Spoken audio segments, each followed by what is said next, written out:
Current విషయంలో solar నేను చెప్పాను, ఇక్కడే సబ్స్టేషన్ పెట్టాం. ఇక్కడ వచ్చిన సోలార్ అంతా కూడా ఇక్కడే పెట్టి, బ్యాటరీ పెట్టి, స్టోరేజ్ కూడా పెట్టి, అక్కడి నుంచి ఇక్కడే డిమాండ్ సప్లైని బట్టి ఇక్కడే మేనేజ్ చేసుకుంటాం. బయట నుంచి కరెంట్ వచ్చే పరిస్థితి లేకుండా ఇక్కడే తయారు చేసుకొని సర్ప్లస్ ఉంటే అప్పుడు గ్రిడ్కి ఇస్తాం. ఒకవేళ రియల్గా డెఫిషిట్ ఉంటే తీసుకుంటాం కొద్దిగా.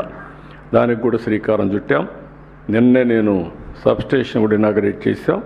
2 నెలల్లో స్టోరేజ్ కూడా బ్యాటరీ పెట్టేస్తున్నారు. అక్కడి నుంచి అది కూడా స్టార్ట్ అవుతుంది. అవసరమైతే పంప్ సెట్స్ అన్నింటికి కుసుమ్ కింద సోలార్ ఇస్తాం. అది వాళ్ళు వాడుకునేది మీటర్ పెట్టుకుంటాం.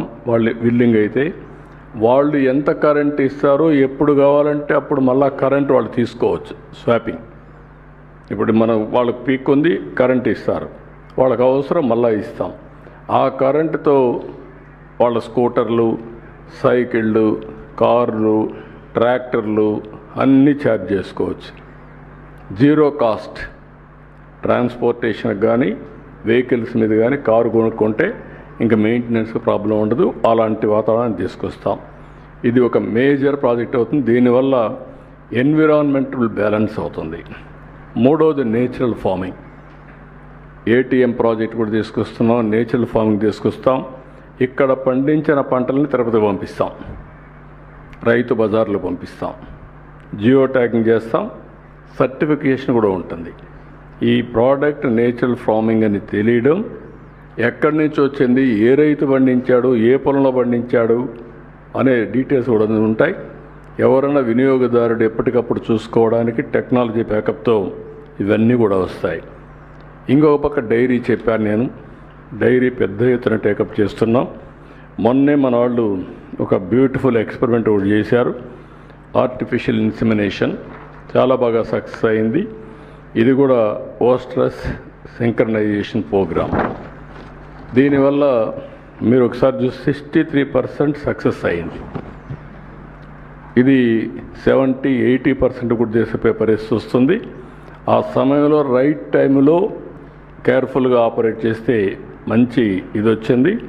రెండోది, యావరేజ్ ప్రొడక్షన్ 5.7 లీటర్స్ ఉంటే ఇప్పుడు 8.8 లీటర్స్ పెరిగింది.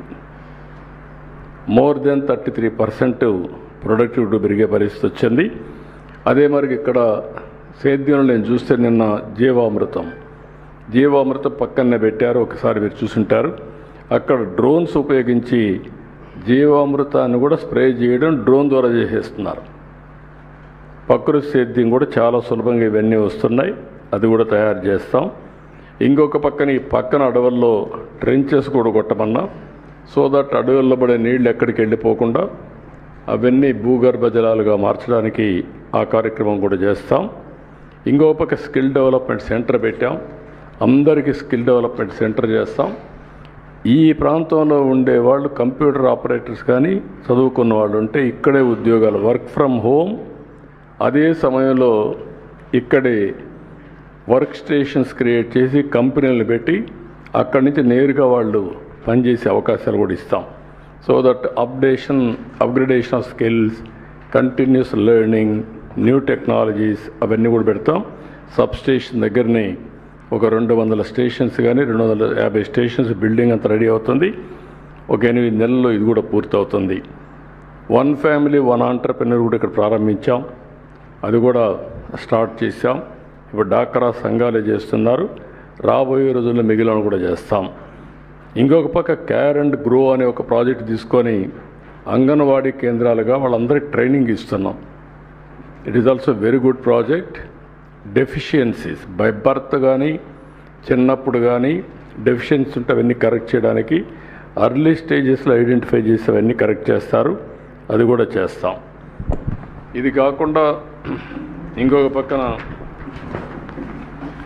పాపులేషన్ మేనేజ్మెంట్ కూడా చాలా వరకు స్కూల్స్లో మీరు చూస్తున్నారు. ఇప్పుడు పాపులేషన్ తగ్గిపోతూ ఉంది, జనాభా తగ్గిపోతున్నారు. దానికి కూడా వర్కౌట్ చేస్తున్నాం. ఈ ప్రాంతంలో యంగ్ కపుల్ అంటే ఏ విధంగా వాళ్ళందరినీ చేయాలి, ఎక్కడ ప్రాబ్లమ్స్ ఉన్నాయి, ఎందుకు పాపులేషన్ తగ్గుతుందో అవన్నీ కూడా చేస్తున్నాం. ఓవరాల్గా ఇవన్నీ చేసి రంగంపేట హై స్కూల్ ఉంది, జూనియర్ కాలేజ్ ఉంది, దాన్ని కూడా కేంద్రంగా పెట్టుకొని ఎడ్యుకేషన్ మీద కూడా శ్రద్ధ పెట్టాం. మానవ వనరుల అభివృద్ధి ఇవన్నీ చేస్తున్నాం. అల్టిమేట్గా నేను మీకు చెప్పాలనుకున్నది పబ్లిక్ సాటిస్ఫాక్షన్ చూసుకుంటూనే రాబోయే 1 ఇయర్లో నెక్స్ట్ లెవెల్ ఆఫ్ డెవలప్మెంట్ చేసిన తర్వాత ఆ తర్వాత రాబోయే రోజుల్లో ఎక్కడికక్కడ ఆదాయం పెంచడం, ఆంటర్‌ప్రెన్యూర్స్ని తయారు చేయడం, అవసరమైతే ఈ ప్రాంతంలో ఏవైతే హోమ్ స్టే కూడా తిరుపతి రూరల్ మండలం అన్ని హోమ్ స్టే కూడా ఎక్కువ ప్రాధాన్యత ఇస్తాం. మీరు మంచి ఇండ్లు కట్టుకుంటే హోటల్కి పోయే పని లేకుండా ఇక్కడే మీరు ఆతిథ్యం ఇస్తారు. మీరు అవన్నీ కూడా చేస్తాం. తిరుపతిలో 20-25 చెరువులు ఉన్నాయి. అర్బన్ డెవలప్మెంట్ అథారిటీకి చెప్పాను, అవన్నీ డెవలప్ చేయాలి. అవిలాల చెరువు హైదరాబాద్ ట్యాంక్ బండ్ కంటే బెటర్గా ఉంటుంది. మనది బెస్ట్ చెరువు అది. పేరూరు ఉంది. పేరూరే కాదు, మొత్తం ఏవైతే ఉన్నాయో అన్నీ కూడా చెరువులన్నీ బ్యూటిఫికేషన్ చేస్తాం. Tirupati is a city of tanks. Vijayawada is a city of canals. Visakhapatnam is a city of beaches. ఈ 3 profile as it is maintain చేస్తాం. తిరుపతి రాబోయే రోజుల్లో ప్రిఫర్డ్ వెడ్డింగ్ డెస్టినేషన్ హబ్గా తయారవుతుంది. వెంకటేశ్వర స్వామి దగ్గర పెళ్లి చేసుకోవడం కంటే మహాభాగ్యం ఒకటి ఉండదు. దానికి ఎక్కువ హోటల్స్ వస్తున్నాయి. మొన్న సెట్టిపల్లి ఇష్యూ సార్ట్అవుట్ చేశాం. రేపు రాబోయే రోజులు అన్ని ఇష్యూస్ సార్ట్అవుట్ చేస్తాం. 25 ఎకరాలు 27 ఎకరాలు భూమి మొన్నే మనం స్పోర్ట్స్ కాంప్లెక్స్కి ఇచ్చాం, స్పోర్ట్స్ సిటీకి ఇచ్చాం. ఇందులో కూడా ఒక 90 ఎకరాలు వస్తుంది. అక్కడ హోటల్స్కి ఇస్తాం, వర్క్ స్టేషన్స్, ఐటీ కంపెనీలు తీసుకొస్తాం. అదే మరి కన్వెన్షన్ సెంటర్స్ పెడతాం. తిరుపతి విల్ బికమ్ రాబోయే రోజుల్లో విశాఖపట్నం, అమరావతి, తిరుపతి 3 సిటీస్ ఉంటాయి. మెగా సిటీస్గా డెవలప్ చేస్తాం. ఆ ప్రణాళికలు తయారు చేస్తున్నాం. అవన్నీ కూడా కంప్లీట్ చేస్తాం. This is in brief.